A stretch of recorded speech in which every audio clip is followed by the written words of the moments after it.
So what to expect in terms of your blood sugar levels?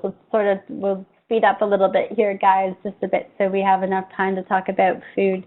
What should you expect in terms of your blood sugar levels? Well, typically we have our patients adjust their medication so their blood sugars go up a little bit, so they don't run the risk of going hypoglycemic. We notice with most of our patients, their first initial hemoglobin A1C goes up. Mind you, we test our patients' hemoglobin A1C every month. But by 3 months, when your doctor would usually test it, it comes back down. So we find with our in-office patients, their first hemoglobin A1C reading tends to be a little bit higher because we're adjusting their medications down and we're letting their blood sugar levels run a bit higher to prevent them from going hypoglycemic when they first start fasting. And because of that, we see their first A1C at the 1 month mark go up a little bit. Usually by the second and third month, it's come down because their body is utilizing their own insulin effectively and it's dumping out a lot of sugar again.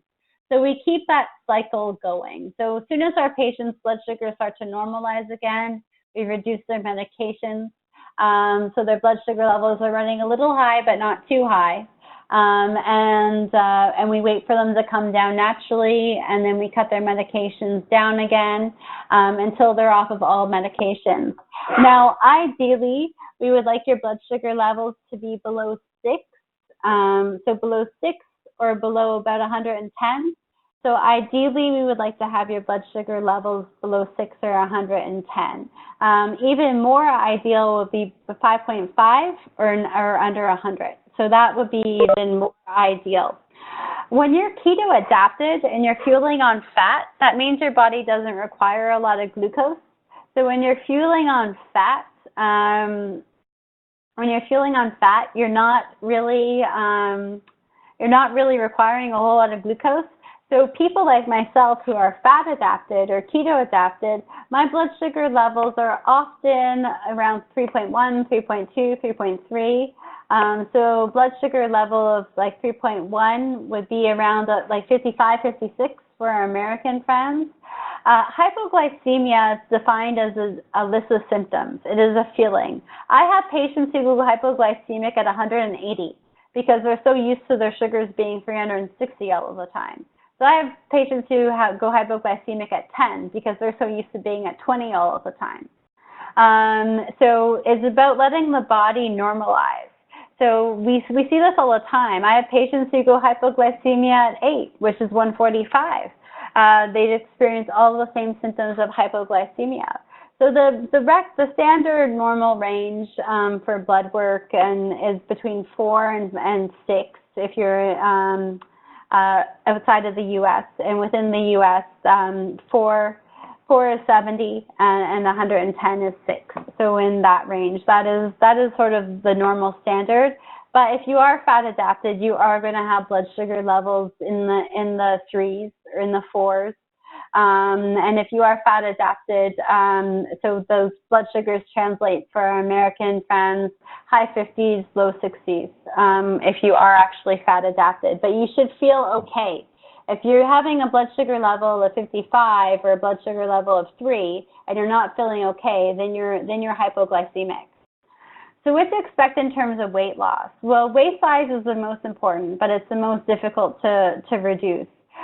We don't want you weighing yourself because weight comes off in spurts because as you fast, you're also producing growth hormones. So you're going to get leaner and stronger. So remember when I talked about body composition and the scale just telling you the sum of all of the parts of your body, but not telling you what your fat is, then I wouldn't use a scale. I would go to the dollar store, I would buy a measuring tape. Once a month, I would take your measurements, and I would pay more attention to how your clothes feel than what the number on the scale is actually saying. Because when you fast, you are going to be producing growth hormones. So what to expect? In general, longer fasts lead to faster results, but you have to work at your own pace. I'm not going to pressure you to fast beyond where you want to fast. And if you're someone who doesn't even want to fast yet and just wants to focus on meal timing, please let me know. There is no pressure to jump in and do a 24-hour fast if you're not ready for it. We can start off super slow. Most often complaints of fasting are headaches and dizziness and nausea. They're almost always because of dehydration. So really be mindful that you're drinking at least equal amounts of water to your tea and coffee. And you should definitely be trying to drink twice as much water than tea or coffee throughout the day. And don't forget about the importance of the salt. Really try to take the salt. You can take it in the broth. You can put it on your tongue and chase it with water. You can mix it into water and drink it. They even have Himalayan salt inhalers you can buy. I saw them on Amazon. I actually ordered one. It hasn't come in yet. But I'm going to give it a test out next time I do a longer fast to see if that helps.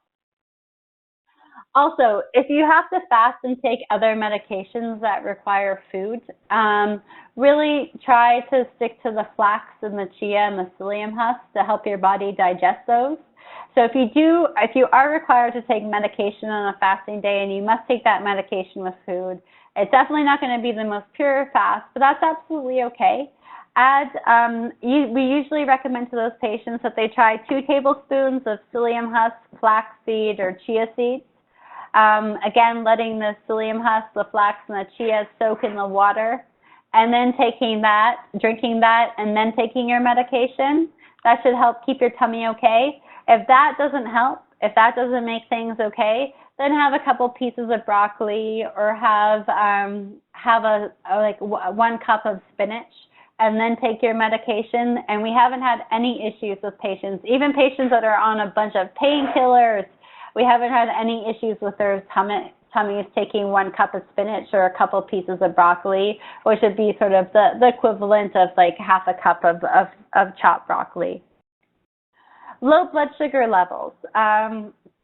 So whenever you're feeling hypoglycemic, so your blood sugar levels don't necessarily need to be low, but whenever you're feeling hypoglycemic, the #1 rule about fasting is listen to your body.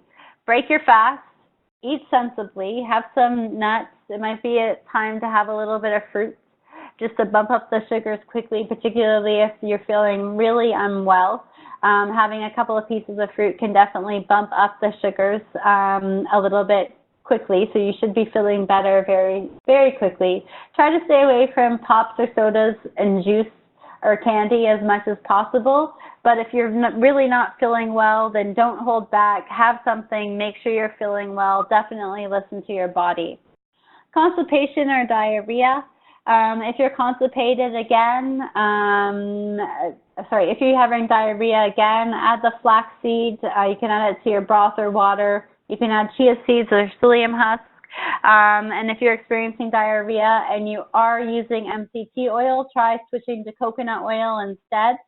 And that should help prevent the diarrhea. If you're constipated, try adding some MCT oil in or taking magnesium citrate. Magnesium citrate is a godsend for all kinds of reasons. It helps you sleep better, it reduces anxiety, it reduces muscle pain, it reduces nerve pain, it helps with digestion, it helps with mental clarity, it helps increase your mood, and it helps keep you regular too. There's different kinds of magnesium. But magnesium is such a wonderful thing, and over 80% of the population is deficient on magnesium as it is. So I take magnesium citrate. I take 400 milligrams of it a day. It's helped with my diabetic neuropathy. It's helped with prevent against heart arrhythmia. I was born with a pretty bad heart arrhythmia, and I find the magnesium helps with that. It especially helps when I'm fasting because I used to get some palpitations when I fasted longer than 24 hours because of my arrhythmia defect. But the magnesium prevents that from happening. I sleep better, I digest food better, and I'm regular. So I take 400 milligrams of magnesium citrate. I prefer to take mine in the powder mixed in with water form, but it really does help. It does help if you're constipated. Now, if you've gone for a 7-day fast and you stop having bowel movements, well, it's because you haven't put anything in you to have anything come out. So you might not necessarily be be constipated. So constipation, you feel, it can be very painful. So if you're doing a prolonged period of fasting and you just haven't eaten anything, chances are you're not constipated. You just don't have anything to come out of you. But if you are feeling that pain, that cramping, then you are constipated. You're still backed up from the time that you previously ate, even though you might be on day 4, day 5 of the fast. Try the magnesium citrate. Works like a charm. It's not overly aggressive on your tummy. It's definitely a lot more mild than the magnesium, like milk and magnesia too, on your belly. And your bowels do not become dependent on magnesium either, which is good, unlike other laxatives. It's perfectly fine to fast and exercise. Just make sure you're staying really well hydrated. If you're going to work out, try to make sure you drink half to 1 liter of water about 1 hour before you work out. After a workout, a great trick is just to drink a lot of bone broth. That bone broth will help rehydrate you very quickly. When you exercise, you lose all kinds of electrolytes, or you utilize up all kinds of electrolytes. So when you have that broth, or if you don't want to do broth and do salt water afterwards, you're replenishing all those electrolytes with the salt, and you'll start to feel really good really quickly afterwards.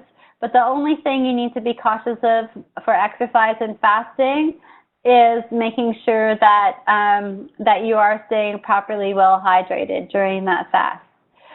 Don't worry about fasting when you're sick. Listen to your body. Of course, there are health benefits to boosting immunity and whatnot when you're sick. But if your body's craving something salty, let it have something salty. It's just when it's craving the bad foods, try to keep yourself away from the bad foods. And if you have to take antibiotics, of course, you have to stop fast and take the antibiotics. Don't worry about fasting on vacation either. Don't make this too restrictive. Fit it into your lifestyle. Wait till you're home. You can always do more fasting before you go away or when you get home. My husband and I are going on a short trip over Easter weekends. So we were talking about maybe we'll do a little bit more fasting that week leading up to the trip, because we'll be eating out at a lot of restaurants. And even when you eat sensibly, you never quite know how they prepare the food. So it's always a good strategy to try to do a little bit before, then that way you don't have too much to do afterwards. And we never want you to just eat 1 meal a day. Eating 1 meal a day is equivalent to doing a 24-hour fast every day of the week. It's very good for longevity. It is very good for longevity, but it really slows down your metabolic rate. So just taking 1 meal a day is actually a calorie-restricted diet. You're limiting yourself to 500 to 800 calories each day. And that is not fasting. People think that they're fasting, but you're giving your body the same amount of food every day. You might have a much shorter eating window, but you're not doing intermittent fasting. And it's the intermittent part. It's the changing things up from one extreme to the next that makes the fasting work at keeping your metabolism high so you can lose weight. When you're doing the intermittent fasting, you have a day of lots of eating and a day of no eating and a day of a lot of eating and a day of no eating, and you're going back and forth. And that's super extreme, so it keeps your metabolism high. And when you're doing like 5 or 6 or 7 or 10 days of fasting, that's also an extreme. So you keep your metabolism running high because you're forcing your body to do the workout of all workouts by breaking down that fat. So each day that you're fasting, you're boosting your metabolism up some more and some more and some more because it's so extreme. But one day to the next looks identical. That's not extreme. And your metabolism starts to slow down to adapt to your new caloric intake. So say you're a contractor and you owned your own business and you're a single man operation and you had to get both knees replaced in 2017. Well, you're not going to be earning a whole lot of income in 2017 because you're going to be having surgery and you're going to have rehab and it's going to take a while. So you would have to scale back your lifestyle to adjust to your income being decreased in 2017. So you might not go to the movies as often. You might not shop as expensive clothing stores as usual. You might buy food that's on sale for the days that you do eat. But you would scale back your spending habits to adapt to your new income. Now, when you take one meal a day and when you do a calorie-restricted diet, we all know has failed for us in the past. It's all failed for us. We've all tried calorie-restricted diets. It's all failed for us. One meal a day is still a calorie-restricted diet because you're giving your body the same amount of calories each day. So calories are spending money for your body. It's a budget. So you give your body the same budget every day, and it's going to scale down on your body system processes to adapt to that new budget. When you're fasting intermittently, it keeps your metabolism running on the higher side because some days you're going to get more spending money, some days you're going to get less, and it's going back and forth so quickly that you keep it running a little bit higher because you know, okay, today I might not be getting any spending money, but tomorrow I might be getting a lot of spending money. So it keeps the body guessing, going back and forth and back and forth. So that's why taking one meal a day doesn't work for weight loss. When you get to where you want to be, doing one meal a day is perfectly okay. Michael asks, will the body try to adjust to any consistent fasting schedule even if it's longer than 42 hours? It will adjust to a certain extent, but as long as you're eating on your eating days, and there's a clear distinction between your eating days and your fasting days, in terms of the amount of food that you're taking in, your body's going to be okay. Your weight loss isn't going to plateau. Your blood sugar levels are going to keep coming down. But you need to make sure that each day looks different than the day before, or you're doing something extreme, such as prolonged periods of fasting, which are really extreme. All right. And fasting tips. Stay hydrated, stay busy. Start writing lists of everything else that you can do aside from fasting. When I realized for me driving home was a trigger, because on my drive home I did this mindlessly, but I would always think about what I'm having for dinner, how I'm going to have that for dinner, when am I going to, do I need to stop at the store to get anything that I'm going to need for making dinner? I would think about that nonstop, like absolutely nonstop on my drive home. And so then I was trying to fast through the nighttime, but this was a habit that I had developed for years. So before I left work, I would write a list of everything else I could do before I went home. And I would try to do, or everything else I could do when I got home. So I would either do errands, or I would come home and I'd start doing laundry right away, folding laundry, changing bed sheets, taking the dog for a walk. Really try to focus on everything other than eating. But being busy is really key for success. Even if you're someone who prefers not to be too physically active during fasting days, still keep yourself mentally busy, reading a book, staying busy on some sort of indoor project. I have one patient last year, she knitted something like 68 blankets during her fasting days. Just keeping your hands busy, keeping your mind busy, whether you're being really active while you're doing that busy thing, or you're being very sedentary during that busy thing, because you're scared of being active in a fasting state. There's no need to be scared of being active in a fasting state, but I understand some people are. So even doing something, knitting, crocheting, just something around the house. I have some patients who do woodworking on fasting days, just something, a project to keep them occupied.